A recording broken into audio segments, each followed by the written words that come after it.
Wow. All right. John in Ohio, you are on the line with Jimmy Snow. How are you, John? I'm on a drive to DC right now. I'm eating a couple of baked tilapia on my lap. Are you in the I'm car good. though? Are you actively driving a No, car? no, I parked at a gas station. All right, good. Yeah. No, I can't eat tilapia and drive. That's a little difficult. But yeah, so my question is, I joined up listening to you guys talking about the COVID stuff, and I feel like I could name a lot of more things that are more severe than that. And I think starting with the fact that 98 or 99, or I think it's 98.9 or 98.9 is pretty much 100% of people who died or were hospitalized from COVID had a vitamin D deficiency. And I know you also have lower vitamin D deficiency or more vitamin D deficient when you're sick. But you also don't have an immune system when you don't have vitamin D. And I have family members who are dark skinned, who are living in Ohio, who were inside for months because they were told not to be. And then once they got COVID, they just didn't get better because they stayed inside and didn't have an immune system. And one of them died. And I feel like, when everyone's concerned about differential rates among people with different skin colors, the amount of vitamin D you naturally produce is actually a function of your skin color. The lighter your skin tone, the more vitamin D your body naturally makes. And they didn't say that because they were more concerned about people staying inside in their musty houses. And further, when you talk about the lockdowns, people also have a weak immune system if they're stressed out and unemployed, or if they're just eating garbage, which is the number one risk factor from dying of COVID is eating junk, basically being obese. And so totally, people were just fucked over by that. And I know you could say that, well, that was the Trump administration, but we can say that's a little more complicated, as far as everyone was making the most politically easiest decision, it seemed like, you know what I mean? And so Trump was moved down to the States. I can't make the call. It's too big. Was kind of inching to be we should open up. And every time you'd say that, a bunch of left-wing media in particular would lambast him and then shit talk him for a while. And his medical experts would say, you're killing people. And then his polls would go down. And so he'd be like, okay, fine. Well, I don't want Florida. You're opening too soon. And so I know he said like that, which is ridiculous, which is one of the problems with Trump is that, he did just kind of rely on a team of people he surrounded himself with. But yeah, no, but even on top of that, he suggested many things, like the hydroxychloroquine, zinc, and what else, mix that actually is a very good prophylactic. And yeah, you know what I mean? I just feel very annoyed. Cool. You ready? Are you ready yet? Because that was a lot. Yeah, sorry. Thank you. All right, John. What percentage of African Americans outside of dying from COVID have a vitamin D deficiency? A very large percentage. Yes, 82%. What percentage of Hispanic adults? Going to be less than black folks, but high. Yeah, it's 70%. What percentage of Americans overall? I don't know, 50? 42%. What are the main things that cause a vitamin D deficiency? Lack of sunlight and diet. No, yeah, it's actually diet more than the sunlight. Now, listen, and obesity, hypertension, these things cause all of that. You also should consume dairy products or their equivalent as well to help with your vitamin D deficiency.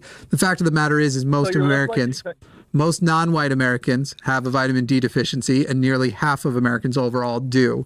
So the question becomes, when you're describing a high percentage of people, which I already looked, and it isn't true that the percentage is significantly higher. I'm looking at studies though, and it looks like there may be a slight higher. It wasn't 99 to 100%. But that vitamin D deficiencies were present. However, whether or not the vitamin D deficiency is what was the leading factor of why they died, when in fact, again, obesity is highly correlated to a vitamin D deficiency, we don't know. Telling people to quote unquote stay inside was also a very temporary guideline. As far as lockdowns go, lockdowns were no businesses indoors packed in together. And by the time we got to late spring to summer, we had outdoor activities. You could do outdoor seating at restaurants. But it was, don't be in a closed in space with people. In fact, I recall it only being a few weeks where you wouldn't even drive to parks and stuff. And then people were going, okay, here is what is safe as long as you are outside. And in fact, outside might be the safest place. Your access to sunlight was not reduced. However, I totally hear that even if it wasn't literally reduced, you know, the having to stay home so much, you may have entered more of a state of depression or laziness and just not gone out as much. I hear that, and that's true enough. But as far as whether or not, once we get past all of that and the fact that the things that you're describing aren't as straightforward and that causation is not as demonstrated as you seem to think it is in this scenario, we then have to get to what was the alternative. And we already know we did a botched job when it comes to all of this. Now, I will make a correction. I've said in the past, like for some reason kept giving the national death numbers from that period of time to just Florida. More than 1 million people have died of COVID. It's not all in Florida. It's about 100,000 people in Florida, boomers who have died of COVID. And their numbers were higher than others because it was also old people and old fat people, you know, obesity, people who were having issues. Maybe I used to make fat jokes because of how big I was, but now that I've lost so much weight, maybe I'm not allowed to anymore. But anyway, the fact of the matter is yes, all of that is bad, and we know that now. We know things about that now. And if we were to go back and do things differently, hindsight is 2020. The claim that you were making about hydroxychloroquine as being an adequate prophylactic, when in fact studies have shown that you are at an increased chance of dying because the dangers and side effects of it are not actually worth using it as a prophylactic, and we don't have good demonstrative evidence that it actually does prevent COVID. People running that study are now being sued for murder. Basically, that was done in Brazil, and they gave great. people Let me know when that succeeds. Let me know when that succeeds. No, I mean, it's like we're talking about, by the way, we're not talking about one study. Hydroxychloroquine has been studied across the world and across the board and is shown to be an insufficient preventative measure and certainly treatment measure, and that you actually can get sicker or do lasting damage from it.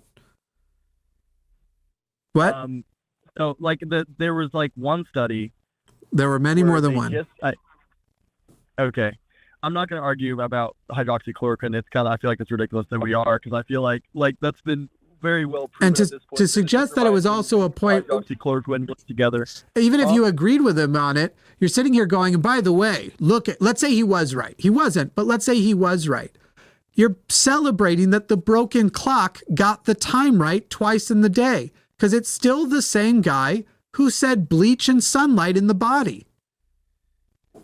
I mean, he didn't say that. Yes, he did. He was recommending hydroxychloroquine, zinc. Incorrect, sir. He absolutely said, he absolutely suggested using bleach and sunlight in the body. It's almost a cleaning in the body. He absolutely did suggest that at a press conference. I watched it live, and I remember laughing because I knew exactly what he was thinking while we were watching it. But they basically proved, they came forward and they said, we found out that like bleach wipes and like your Stern antiseptic wipes and UV light are all like 99% effective at killing it. And he looked over at the doctors and said, like, this is good news. Perhaps we can look into using this thing to, you know, clean the body. Inside the body, almost a cleaning. I don't know what you're sitting here. Was talked about in there. You're sitting here. I said UV light, bleach and UV light inside the body. Do you know what would happen if you put UV light inside your body? No, actually. It would annihilate your DNA. It would break apart. You would either die or develop cancers. Okay. But no, anyways, he was literally doing a daily, what is it called, daily show, but he was like talking. Yes, and every day he would say more and more stupid stuff. That's like the one thing people point to, and it's like, I get it, it's ridiculous, but like. No, this is the example of you trying to be excited for a thing that hasn't been proven, but like, you know, they gave him shit even though he was right about this and he wasn't. That hasn't been shown that he's right. Okay. But if we gave you the benefit of the doubt that he was, this was a guy who was throwing all the shit he could at the wall, and anything that stuck, people were like, you know, he's practically a doctor, which was one of the things he said. He literally up there saying like, you know, these doctors are saying, wow, you understand this sometimes better than the other doctors do. We're very impressed with, wow, we're not used to people getting it because I've just this great brain. The guy is such an obvious con man with below average intelligence. And John, no. You don't sound like you're below average intelligence. Like, stop eating up this cult leader's cult shit, man. I'm not. I'm not like a Trump sycophant. I just think it's like ridiculous. Like, okay, what else did he say that wasn't true during COVID? Specifically about COVID?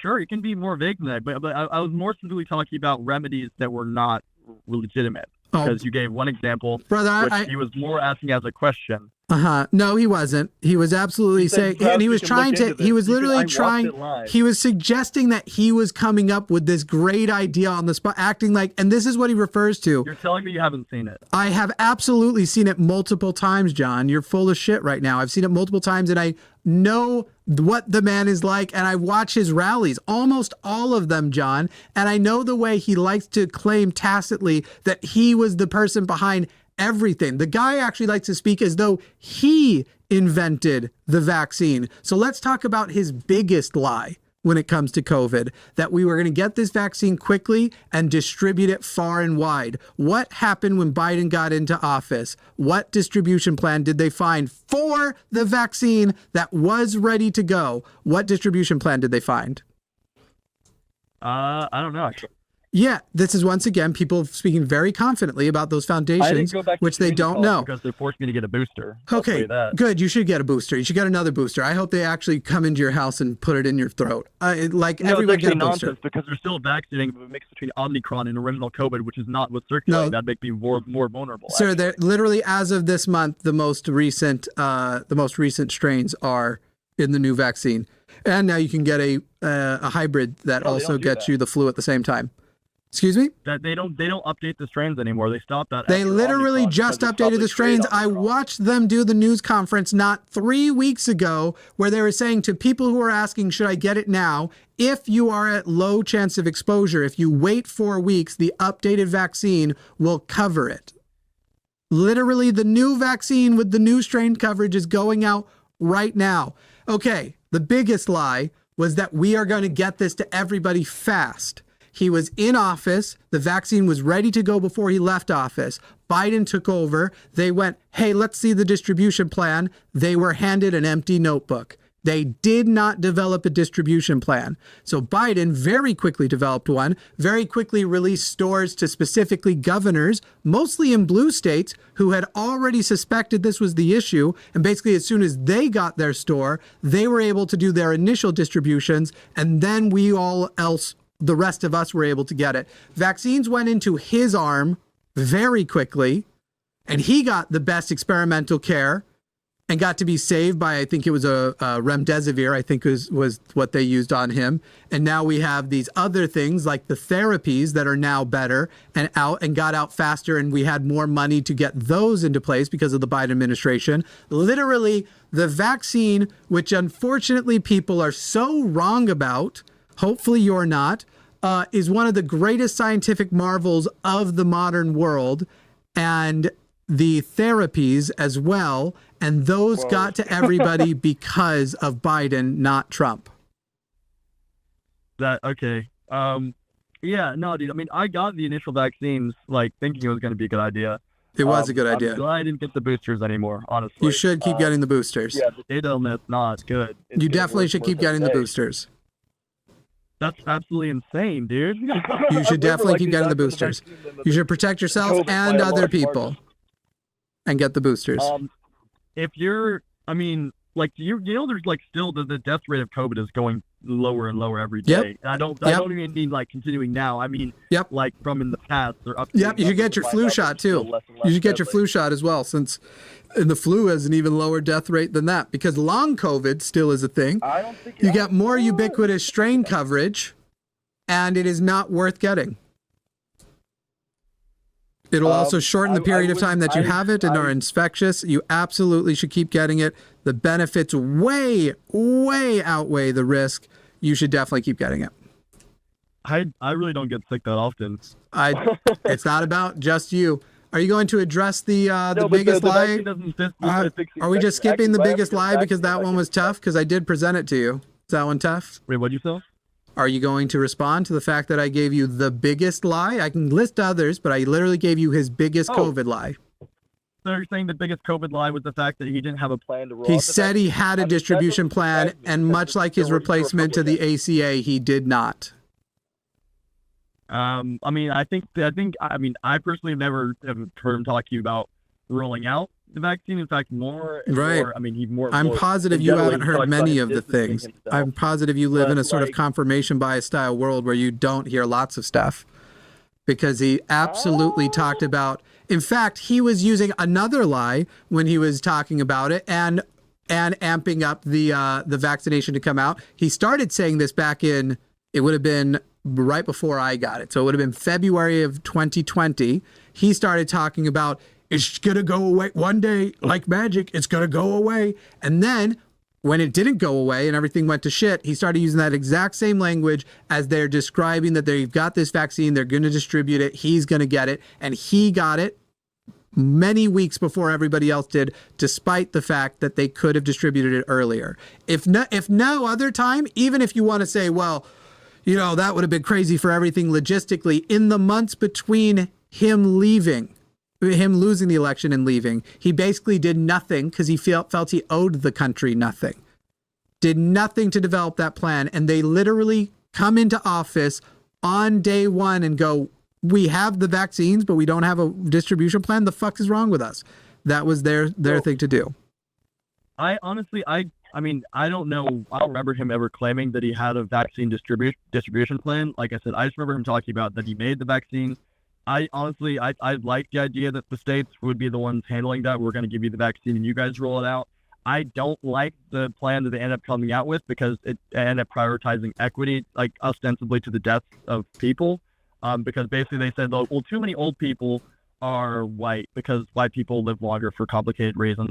And because of that, we have to give it to frontline workers who are more disproportionately younger and are less likely to die.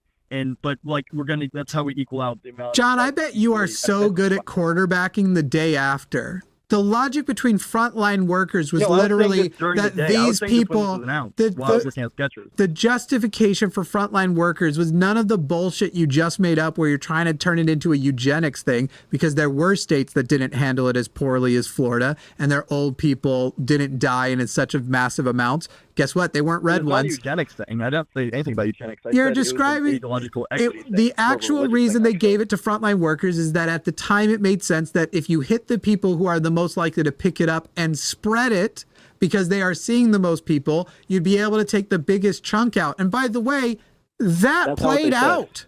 That ended up being correct, but it is sad that at the time we had to distribute, we had to pick who to distribute in waves. It would have been much better if we could have given it to everybody on the first day. They used that justification for it. It was none of the bullshit you were talking about. And that actually did play out. We started to see massive reductions quickly.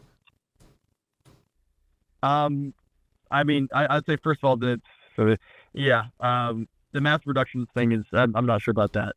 But secondly, I would say that like, if you have a nursing home full of old people and 5 people work there, and those 5 people are people who are younger and have a social life, and so they go out and they do stuff and potentially get exposed to it, and you have a nursing home of 30 people and they're handled by these 5.